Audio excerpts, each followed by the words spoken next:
What is up, YouTube? Fishing with Red here. Here is that fishing video that I promised you guys. I know it's been a little bit. I've been super busy, but I'm getting myself back onto a release schedule now that I've incorporated airsofting into my channel. I will be switching between videos and things like that based off of the things that you guys want to hear. So finally, I get to do the video. It is finally trout season here in California, Anaheim here for me. It's finally cooling down, so I wanted to do a video of my setup, not too detailed, but just wanted to educate and show some of you guys out there that, like we talked about in my first video, I explained what this channel was going to be about. It's not about the gear that you use, it's how you use it. I mean, there's a lot of channels out there that emphasize having the top gear and investing all this money. That's definitely something you can do. I've done that in the past and I have good, nice gear now, but you don't have to do that. For all of you guys out there that just want to get out there and fish, you can definitely do that with a piece of string and a bamboo pole. There are still people in the world right now catching fish that way. So it does tell us that we don't necessarily have to have the top gear to make us more efficient fishermen, okay? So I'm gonna go through just a little bit how I pack my local fisheries here, because they do stock our lakes with trout, and it's already happened. So I'll be going this weekend. You'll see that footage hopefully by next week. So stay tuned for that video. So I'm not gonna be doing the video, of course, with this whole thing on. I just want to do a quick product showcase of my sponsors and the part of the protein that I am a part of, Hooked on Lips. This is some of the products that we offer. I absolutely love these things, especially for these cold weather type fishing mornings and things like that. This helps so much keep your face warm. So let's get right into it. I'm going to do my first video, or I'm going to show you just a little bit about the setup that I use as far as rod and reel. This is a Shakespeare MSS 50. This is a small, about 5-foot rod, but it's very sensitive. It's pretty much, you can bend it as much as you want and it not snap. This was a cheap little combo that I picked up like a while back, but I've used it every year for fishing, for trout season, and it's never disappointed me. I pulled in an 8-pounder with this rod, no big deal. So in trout fishing, I will say though, you always want to make sure that you're using a rod that has a very sensitive tip. Trout are very finicky, so they like to, tap, tap, tap, sometimes even, grab the bait and run off with it. So we want to make sure that you get that, or if you put use a bell or anything like that, you recognize that sensitivity and you're able to react very quickly. This is, there is 6-pound fluorocarbon line on here. I always use fluorocarbon. I'm not a fan of monofilament. There are a lot of people that will argue that monofilament is better than fluorocarbon. I don't agree with that. I think fluorocarbon is strong enough, especially because a lot of my urban fisheries, which is majority of what I fish, they have a lot of weeds and things like that, and monofilament doesn't really. It's stretchy, so you get hung up. You're not able to really put the hurt on that to get it out of whatever you got it hooked up on. So I like fluorocarbon. This is 6-pound. Trout fishing, you can go down to 2-pound, 4-pound if you want to. I wouldn't go anything higher than 8, just because trout, they are very fast. They are pretty proficient fighters. They will, shake their mouth, all that type of stuff. So you definitely, when you're fighting a trout, you want to take your time. Don't just try to reel it in. You'll probably snap off and break. This is a micro rod, so the reel is considered a micro reel as well, and I think it's only like a 4 to something ratio, 5 to 1 or 5 to 2 to 1 ratio, which is not bad. Not bad. This is actually a very good reel. I haven't been disappointed. I take good care of it. Take it apart, clean it after I fish a lot. That's one of my rods. Now I have plenty more. These are just some examples of ones that I'll be using this weekend. This is one of my favorites. This is my Abu Garcia SXT Cardinal on a Berkeley Shockfire, I'm sorry, the lightning rod. This is a 7-footer, one piece, very, very, very, very sturdy, this rod. I've actually taken this rod catfishing, and I've pulled in some 8+ pounders with it, no problem. So this is definitely one of my favorite rods and reel combos. I built this one together. I love Abu Garcia reels, so I kind of pick those up, a few of them when I can. The last setup, and this is one that I just bring with me out of my bass arsenal. This is the Abu Garcia Black Max 2 bait casting reel. This is on a lightning rod as well, but a bait caster. I love this rod. It is super light. I can fling baits no matter what they are, from Senkos to spooks, jerk baits. I can launch these baits with this rod. So those are just some of the rods that I'll be using in my arsenal for this weekend. Let me get into kind of the setup, okay? Trout for me is mostly bait fishing. I know that there are times, and I will talk about this in this video, where I do use lures. So rooster tails, let's see here, it's another good one. The floating trout worms, things like that, anything that replicates the salmon eggs. Trout are very active in the morning, for me at least, in our waters here. So I like to go out early around 4:30, 5 a.m. and get my lines in the water. Now, my setup is relatively simple. I use about a 1/4 ounce bullet weight on the on 6-pound test on usually all of my spinning reels, with a bead. Bead goes on it like that.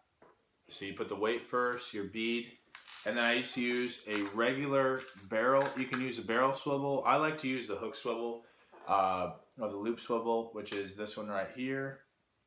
A size 3 would be perfect, or a little bit better, just because you don't need anything super big.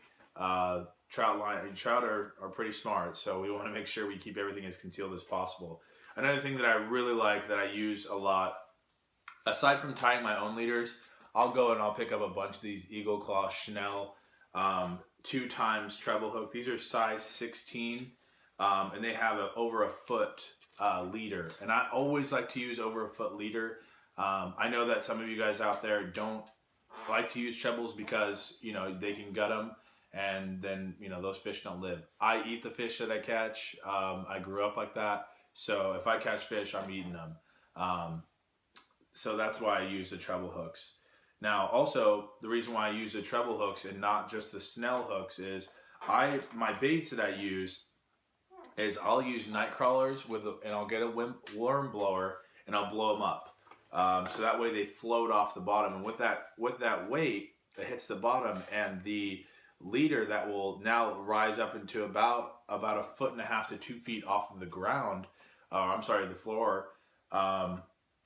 Those trout are usually suspended right there, just swimming back and forth, waiting for fish, or waiting for food in the morning especially. They're not, you will see fish in the morning pretty active, jumping for flies and things like that. So in the morning bite, if I'm not able to catch them on those baits, I'll go and I'll throw one of these on. This is a Lip Ripper spoon, Z spoon. Now these things, super simple. It's about just like a blade type thing, blade type bait that replicates a small shad. Now the way that these move, it only has a small treble hook at the end of it. You can see that there. Basically, it's just like a spoon type bait. But they work so well. I cannot tell you how amazingly those Z spoons work, and they have them in about, I think, like 8 or 9 different colors. So I'll put the link in the description of where you can find Lip Ripper stuff. Here is some of the line that I do do use, this is monofilament, and I know I said I don't use monofilament, but I will tie my leaders into monofilament just to make sure, you know, this is low visibility green. That's one of my favorite colors because a lot of the lakes around here that I fish with are very, very dirty. We don't necessarily have clear water. I think the nearest clear water place that we have is Lake Tahoe. And even that's like a little bit dirty sometimes. So I don't use it very much. Now, for my arsenal of baits I use, I wanted to showcase some of this stuff, and I've picked up so many of them. I have 4 right here, and it's called Lip Ripper's Hatchery Dust. Lip Ripper's Hatchery Dust is basically the hatchery food that the farms are feeding the trout that we're fishing for. So I guess you can say it is kind of cheating because, you know, they recognize that food and they can smell it, but it does help a lot of anglers. It doesn't always work. I can't say that every single time that I've used it, it's worked. But there is a proficient, more than 50% of the time it have gotten some type of action from it. Now, this is my Berkeley jar organizer.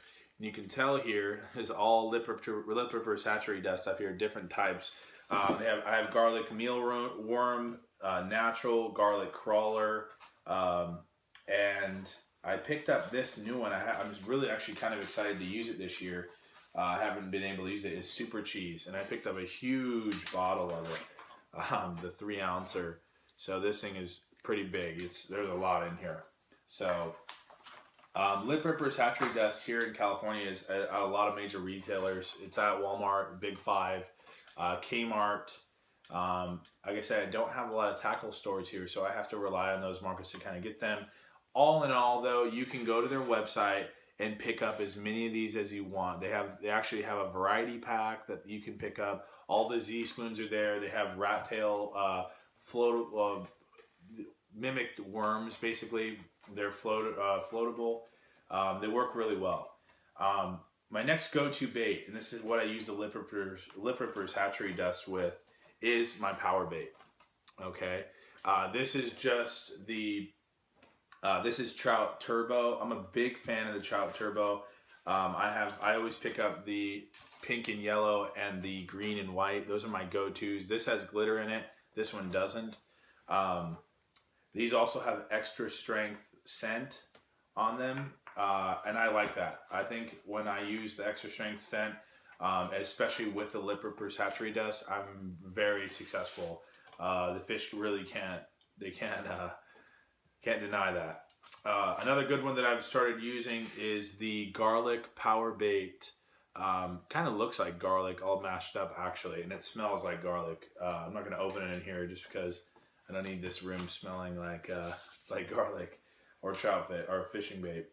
And then ultimately, my number one, I grew up using this. My grandfather taught me when we were fishing for trout, and that's how I got into it, was the original rainbow power bait with the glitter inside. And this is extra scent as well. So you can buy any flavor or any style power bait, and it will be on it will have extra scent. So take advantage of that. So that's pretty much the gear that I use. If you guys, I know that there were a few of you guys on Instagram that reached out to me asking me where I got this bag, the Tackle Warehouse Angler Backpack. I can do a full review of that. There are a few out there on the internet already, but if you guys want me to do a full review, I know that some of them are lacking the right knowledge or the right information that I would really wanted to know before I bought it. They're not as thorough. I will definitely do that for you guys. So just leave a comment in the underneath the description below, and I'll do that review for you guys. So just to kind of go over everything, you don't need to have expensive gear, especially with trout fishing. A majority of the time, it's a lot of bait fishing. So you're going to be baiting hooks with worms on the snells or anything like that. Now, when it comes to one thing I didn't go through is the size of hook. Okay, trout's mouths, that actually rhymes, are narrow, so they don't open as much as like, you know, a largemouth bass or a catfish or anything like that. So we have to be careful that we don't put too big of a hook on there, or they'll get intimidated by that and they won't even try for it. So when it comes to snell hooks, you'll use a size 8 snell. These are barbless. I use these. I like them in red. I think they kind of blend in with the worm when you put it on there. And I'll just loop the worm at the end of the hook and let it dangle off so it looks natural. The worms are usually bigger than these size 8 hooks anyway, so only the point, really, the little bend is the only thing that can be seen. And then as far as the treble hooks, I don't like to use anything under size 12.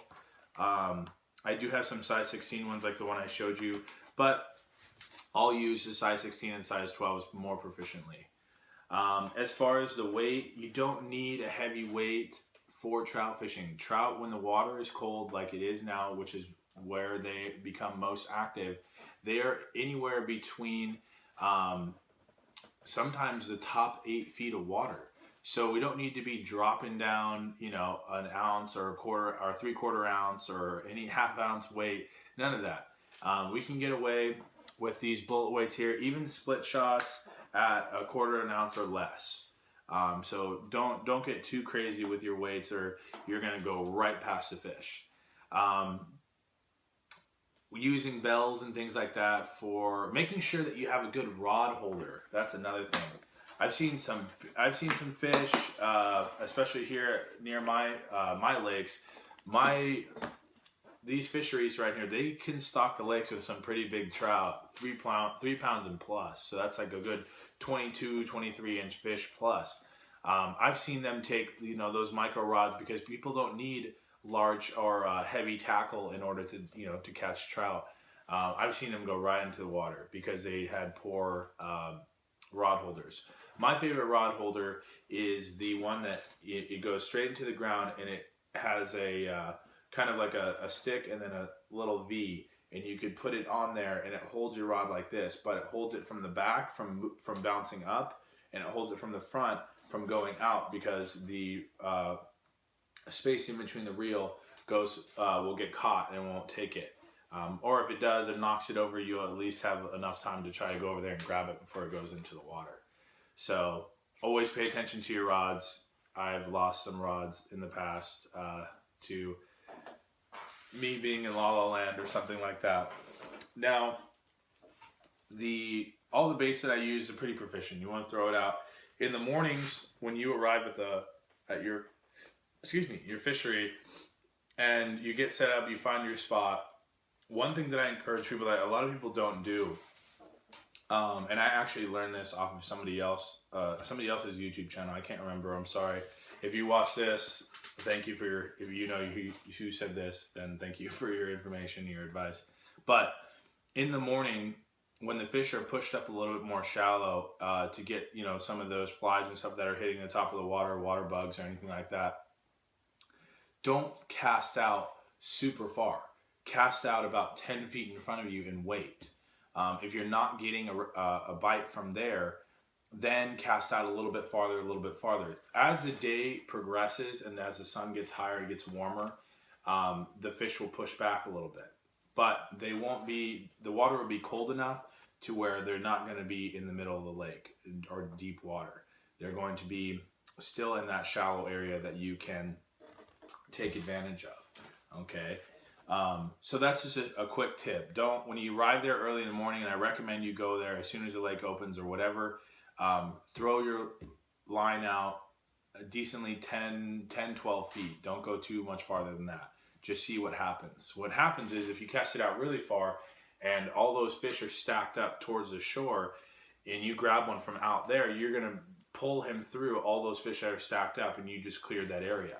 So we don't want to do that. If we can start shallow, bring them in one at a time, you may be able to catch your limit at 9 o'clock a.m. when you arrived there at 7, you know what I'm saying, or sooner than that. Some of the local fisheries here in Anaheim, I'll let you know where I'm going. Irvine Lake just stocked last weekend with about 10,000 pounds plus of Nebraska tailwalkers. So I'm pretty stoked about that. Nebraska, they came all the way from Nebraska. Nebraska tailwalkers, for those of you that aren't familiar with trout, those are the ones that jump up and they flap their tails, basically. They walk their tails or whatever. Beautiful fish. They resemble salmon in a way, but they have that rainbow bottom like a rainbow trout does, and they're just very gorgeous fish. Very good tasting too. For those of you who haven't tasted it, I encourage you to do it. They also have browns and rainbows in there, so I'm very excited to get back out on the water. It's been a little bit, but I appreciate your guys' patience. If you have any questions or comments, or you want to find out any of the gear that I use, where I got it, or anything like that, feel free to let me know, and I will respond to that. Also, if you guys want that full review on the our Tackle Warehouse Angler Backpack, I will do that for you guys. Just let me know. All right. This video is brought to you by Hooked on Lips. I hope you guys enjoyed it. Tight lines, everybody.